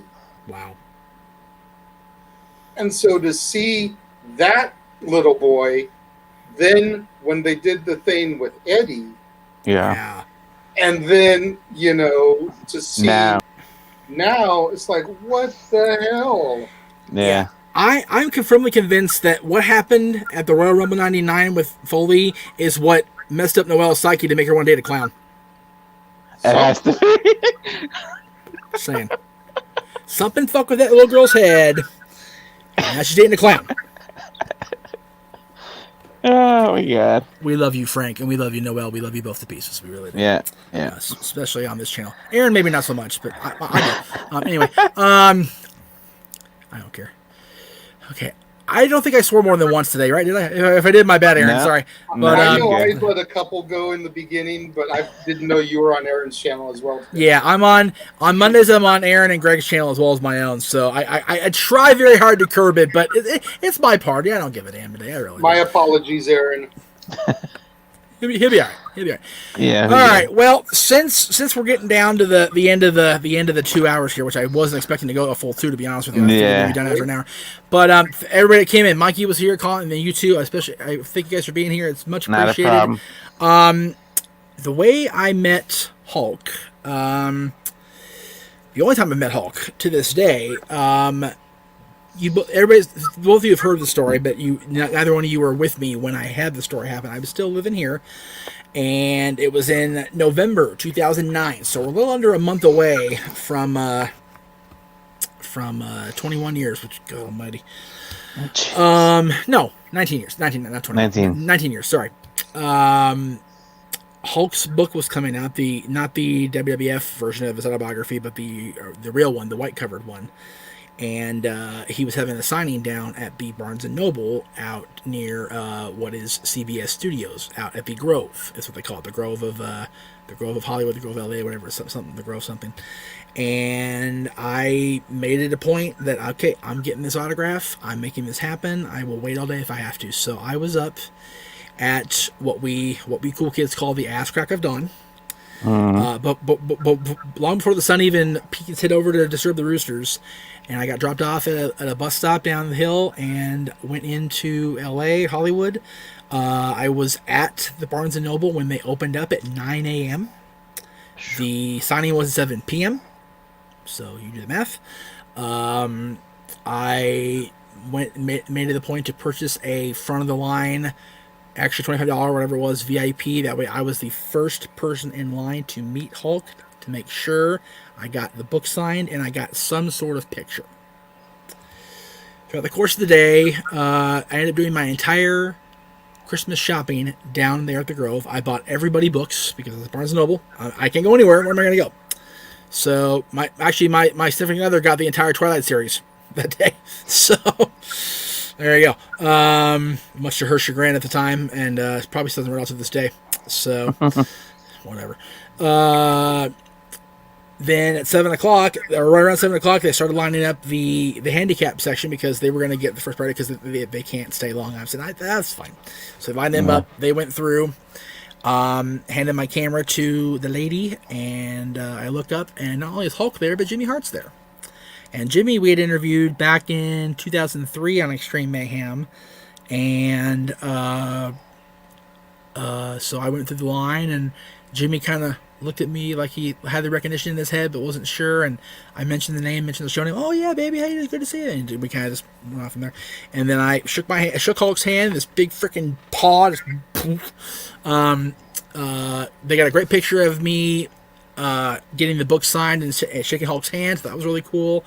And we were supposed to, once we got our book signed and out of the line, we're supposed to leave and vacate the premises. And the little voice inside me said, just hang tight, just hang tight. Okay. So a little bit later on, I was just kind of wandering, and Jimmy walked over to me in the lull of the crowd, and Jimmy said, hey man, how you been? I said, I've been doing great, Jimmy. You know, what's funny is, I've known you now for 6 years. I don't have one picture of you, and I would love to have a picture of you and I together. So we took a picture, and I was wearing my red Hulkamania, it's still running wild shirt that they sold back in 0203 when Hulk first came back. So I got that picture with my Red Angels hat. And you got a great picture with Jimmy there. And again, you think, okay, you got what you came for. You leave. And the little voice said, no, don't leave. Just hang tight. So then when Hulk's getting ready to leave and go through the walkway to the break room to get, kind of detox, get unwound, and then leave, Jimmy hustled over to me and goes, hey, hide right here behind this block.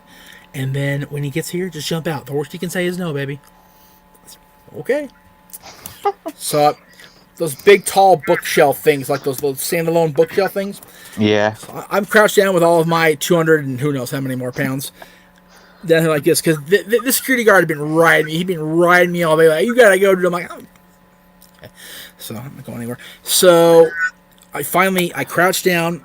And Hulk walked by, and right as he got to the point before you have to go into the door to the break room, I jumped in. I said, Hulk, please, brother, one picture. I've been waiting for 19 years for this. He reached that big old paw out. He ring me in. He goes, where's your camera, brother? And I just went, boom. And we took the picture. Looking back, I go, ugh, because the Hulkamania logo was blocked by my bag of books. It's like, God damn it. Wow. But that's how I met Hulk. And what was really cool was, after I was done with him, this poor girl who had traveled all the way by bus from Vancouver, Canada, Holy crap.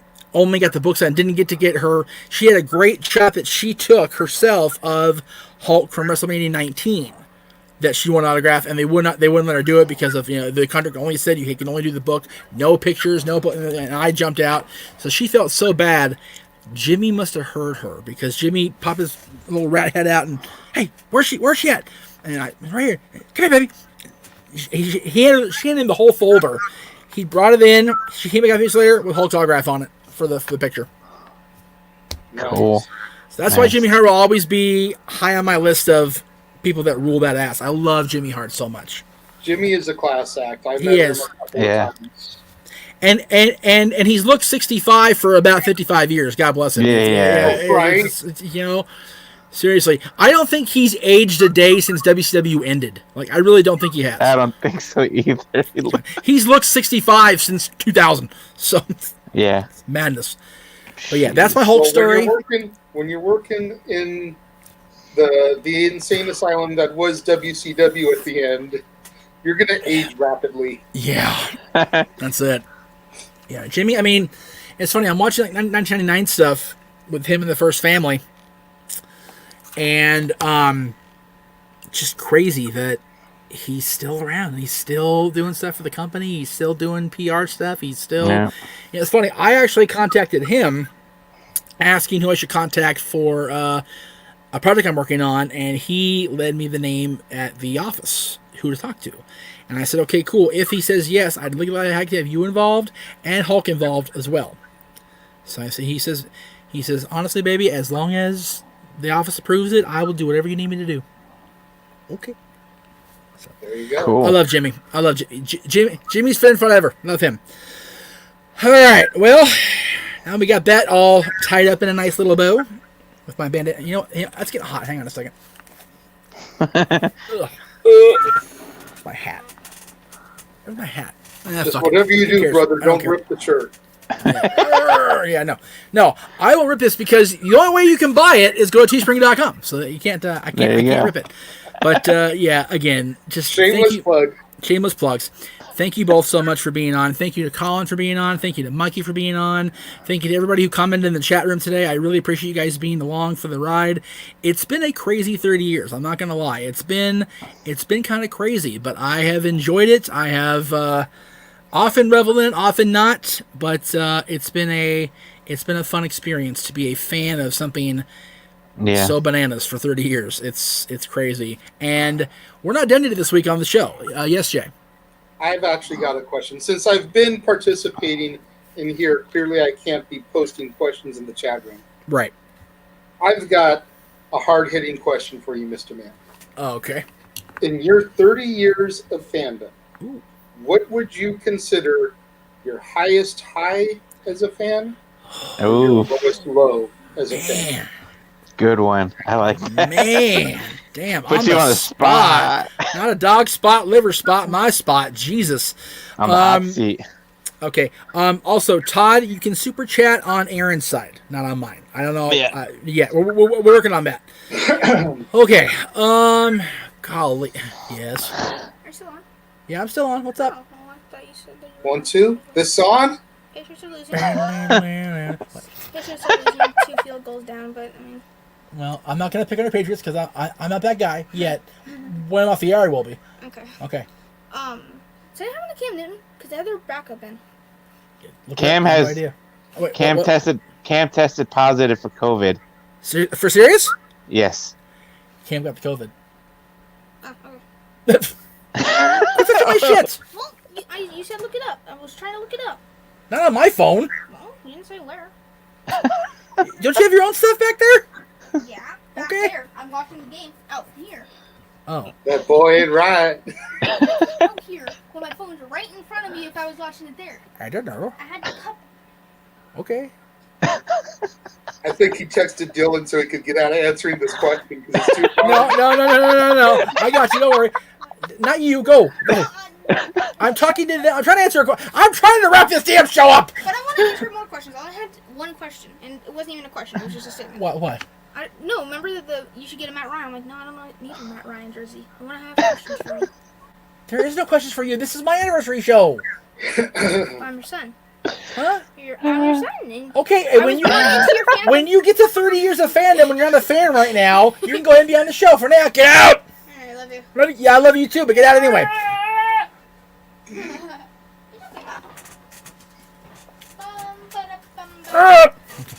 Waka waka! Okay, God. Okay. The lowest of lows was definitely the Benoit thing, without question. Just an awful time. We were looked down on as a community for being wrestling fans. We were down. We were the gum on people's shoes that they scraped off before they entered a 5-star restaurant. We were that low in terms of society. Because of how shitty a thing that happened. Right. Yeah. Highest of high as a fan for me, there's been quite a few. I mean, WrestleMania, both the WrestleManias I went to was just an amazing experience, and for completely different reasons. WrestleMania 2000 was my first WrestleMania I ever went to, but I had my good longtime friends with me for that one. 2008, my dad was with me for the whole trip, for Mania, for the Hall of Fame, for Disney World. For all that. Now, I will say, if I have to name just one name, and this is going to sound really corny, so I've been a fan for 15 years since then, the 2005 Hall of Fame. Being in that crowd and having that real, raw, genuine reaction to Hulk. Oh yeah, no doubt. Being a part of that, because people will shit on Hulk a lot. There's no way around ignoring it. Yeah. But everybody in that now demolished amphitheater, God bless the Gibson, was a Hulkamaniac that day. There was not a dry eye in those first few rows. When that big mountain of a Big Show is reduced to a slobbering, blubbering idiot like the rest of us, I remember that. That's good shit, pal. That's yeah. good TV, man. That's ridiculous how mushy you get when you see stuff like that, because... And by the same token, being in the crowd, for me, the highest points for me as a fan are being in the crowd when Hulk Hogan got inducted and Ric Flair got inducted.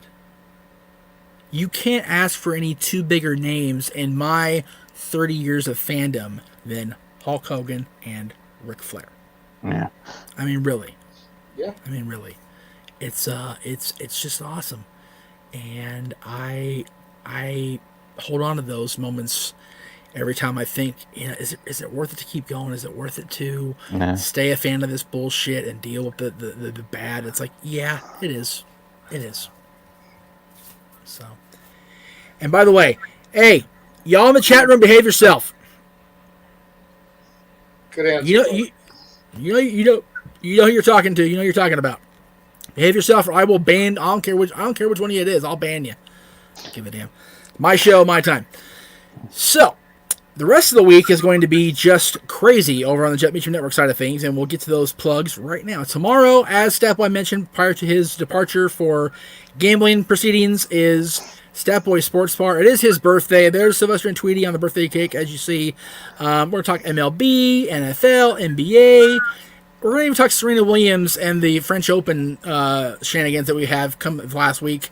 And yes, the D-Team logo's up there, Jay, because, well, he was part of that as much as any of us. So, and I had to put something there to make the thing look whole and not just looking. So, Wednesday, same time. By the way, Stat Boys is at 3 p.m., 6 Eastern, 3 Pacific. The next day, a full recap and review of the United Wrestling Network's Primetime Live. Myself and Todd Kennelly, or like Alyssa Marino, also will be there, and maybe even a surprise guest or two. We'll see how that goes. That's Wednesday afternoon at 3 Eastern. 6 Eastern, 3 Pacific. I'll get it right, I promise I will. Thursday, Halloween Havoc month starts on the Jeff Meacham Network for Wrestling Rewind. Cactus Jack versus Big Van Vader from 1993 version of Halloween Havoc. And if you read Nick's book, I encourage you guys to go back and read Nick's book this week. The chapter about this night alone, he legitimately tries to end his own career. So that shows you how crazy this match is. So I'll leave it at that. And we ran up the week on Friday with Jay and I, the dads, always on wrestling, our top 10 underrated themes of all time. These are the themes that we felt don't get enough recognition, don't get enough love from the wrestling audience en masse. And damn it, they're going to get love this week for sure. So we appreciate all those themes. And I just want to say there are so many underrated themes that we didn't even touch on. We may have to do a part 2 in 2021. Oh, wow. Yeah. Put it this way. Our number 10s each were 2 parts. Oh wow. We could not use number 10B. Like we had to have them. Yeah. So yeah, it was a fun taping though. I enjoyed it thoroughly. So all right, so that's it. And of course tonight Raw starts in about 7 minutes for you East Coast kids. We love you East Coast kids. Immediately after Raw, of course, is Aaron Riff's full recap and review of Monday Night Raw. That's over at youtube.com/Aaron Riff No DQ. And you can check him out, as well as Big G and everybody on the No DQ side of things at NoDQ.com. There are the links right there. Boom shakalaka, as they say. And let's see what the comment says here before I let go. Doesn't matter. Okay, very good. And let's see what else. I guess that's it. Oh, there you go. Anchor.fm/Championship Network. You can find this show and all my shows every week on the Anchor side of things. Roughly an hour or two after they go live on YouTube, or the premiere is live on YouTube. About an hour or so after that, you get the full length episodes of each and every week on the Championship Network, with the exception of the Wrestling Trivia Challenge, because that is a Greg Cherry brand property. For Big Baller G, for the Renegade himself, for the Cleaver Colin Andrew, for the birthday boy, Stat Boy Mike himself, I am Jeff Meacham. Thank you all so much. I love you guys to pieces. Happy anniversary to me. The dog's barking. That's my cue to leave, kids. There goes the phone. Everything's falling apart. Oh, my God. Night, guys.